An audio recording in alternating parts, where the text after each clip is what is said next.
Obstructive sleep apnoea यही बीमारी का नाम है जिस बीमारी से गायक और संगीतकार बप्पी लहरी का निधन हो गया है। यह बीमारी किसी भी को भी हो सकता है। अगर आपके साथ भी सोते वक्त ऐसा होता है तो आप हो जाइए सावधान। आज इस वीडियो में मैं यही बताने वाला हूं। क्या है ऑब्स्ट्रक्टिव स्लीप एपनिया? नींद से संबंधित एक ब्रीदिंग डिसऑर्डर है जिसकी वजह से सोते समय सांस बार बार रुकती और चलती है। इस बीमारी में व्यक्ति की सांस नींद में ही रुक जाती है और उसे पता भी नहीं चलता है। नींद में सांस रुकने की यह दिक्कत कुछ सेकंड से लेकर 1 मिनट तक हो सकती है।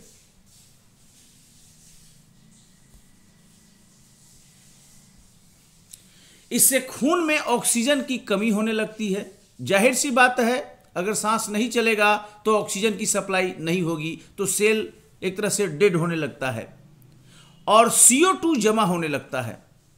ऐसा होने पर आपका दिमाग सक्रिय हो जाता है और आपको अलर्ट करता है कुछ सेकंड के लिए। लेकिन चूंकि इंसान नींद में है इसलिए इतने कम समय के लिए 1 या 2 सेकंड में वो अलर्ट नहीं हो पाता और उसको पता भी कई बार नहीं चलता है। तो यह इंपॉर्टेंट बात है जो कि समझना है। सांस लेने में दिक्कत की वजह से व्यक्ति को कई बार जागना पड़ता है, लेकिन 1 या 2 गहरी सांस से सब ठीक हो जाता है। ऐसा रात में 5 से 30 बार या 1 घंटे में कई बार होता है।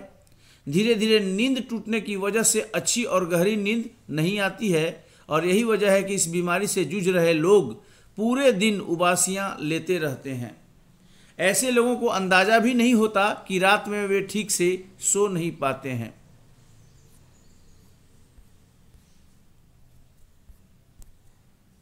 स्लीप एपनिया कई तरह के होते हैं, लेकिन इनमें सबसे आम ऑब्स्ट्रक्टिव स्लीप एपनिया है। यह तब होता है जब गले की मांसपेशियां नींद के दौरान ढीली पड़ जाती है और एयर फ्लो में रुकावट डालती है। इसकी वजह से मरीज तेज तेज खर्राटे लेते हैं, लेकिन खर्राटे लेने वाला हर व्यक्ति इस बीमारी से ग्रस्त नहीं होता है।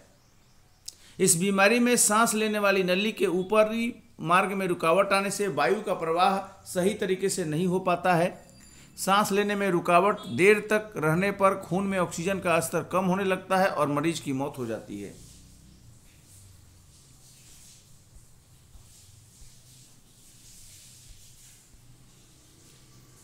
नींद, दिन में बहुत नींद आना इसके एक लक्षण हो सकता है। जोर जोर से खर्राटे लेना, सोते सोते सांस रुकी हुई महसूस होना, हांफने या घुटन के साथ अचानक जागना, मुंह सूखना या गले में खराश, सुबह का सिर दर्द, ध्यान लगाने में कठिनाई, mood change, depression, high blood pressure इत्यादि हो सकता है। स्लीप एपनिया के कारण है, किसी को भी हो सकता है। कुछ कारणों में इसका खतरा बढ़ जाता है, जैसे मोटापा। ऑब्स्ट्रक्टिव स्लीप एपनिया का शिकार ज़्यादातर लोगों का वजन ज़्यादा होता है। श्वास नली के ऊपरी हिस्से में फैट जमा होने से सांस लेने में मुश्किल हो सकती है। मोटापे से जुड़ी बीमारियां जैसे हाइपोथायराइड और पॉलीसिस्टिक ओवरी सिंड्रोम की वजह से भी ये बीमारी हो सकती है। ज़्यादा उम्र 60 के उम्र के बाद स्लीप एपनिया होने की संभावना बढ़ जाती है। सक्रिय श्वास नली हो सकता है कि बचपन से ही आपकी श्वास नली सक्रिय रही हो या फिर टॉन्सिल्स के बढ़ने की वजह से आपकी श्वास नली का रास्ता बाधित हो गया हो। हाई ब्लड प्रेशर और डायबिटीज, हाइपरटेंशन और डायबिटीज की समस्या से ग्रसित लोगों में भी ये बीमारी ज़्यादा देखने को मिलती है। धूम्रपान करने वालों में भी स्लीप एपनिया होने का खतरा ज़्यादा होता है। अगर परिवार में किसी को पहले स्लीप एपनिया की बीमारी रही हो तो परिवार के सदस्य को भी होने की संभावना होती है। महिलाओं की तुलना में पुरुषों को स्लीप एपनिया की बीमारी ज़्यादा होती है। तो ये इम्पोर्टेंट बात है इस बीमारी के बारे में। ऑब्स्ट्रक्टिव स्लीप एपनिया एक गंभीर बीमारी है। इसकी वजह से कई दिक्कतें हो सकती है, यहाँ तक कि इससे जान का भी खतरा हो सकता है। लोगों को थकान और अनिद्रा की शिकायत होती है। उन्हें दिन में काम करते वक्त, टीवी देखते वक्त या गाड़ी चलाते वक्त अचानक से नींद आ सकती है। इससे एक्सीडेंट भी होने की आशंका होती है। पीड़ित बच्चों युवाओं को ध्यान केंद्रित करने में मुश्किल होती है। इससे स्कूल और कॉलेज में उनका प्रदर्शन प्रभावित होता है। ऑब्स्ट्रक्टिव स्लीप एपनिया के दौरान खून में ऑक्सीजन लेवल में अचानक गिरावट से ब्लड प्रेशर बढ़ जाता है और कार्डियो सिस्टम पर जोर पड़ता है। स्लीप एपनिया से ग्रसित अधिकतर लोगों में हाई ब्लड प्रेशर की समस्या होती है। हार्ट से जुड़ी बीमारियों का खतरा बढ़ता है। ऑब्स्ट्रक्टिव स्लीप एपनिया की समस्या जितनी ज़्यादा गंभीर होगी, heart attack, heart failure, stroke का खतरा उतना ज़्यादा होता है।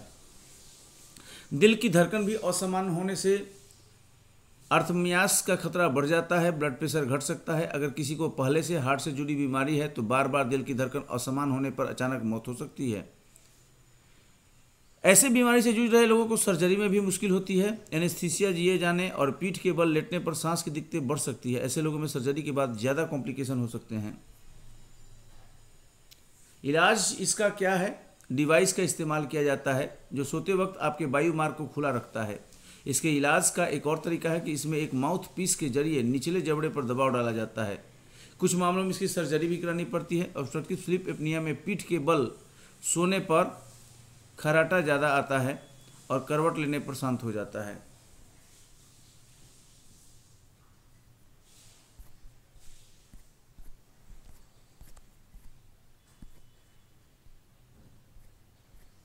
और ये वीडियो आपके समक्ष प्रस्तुत किया गया।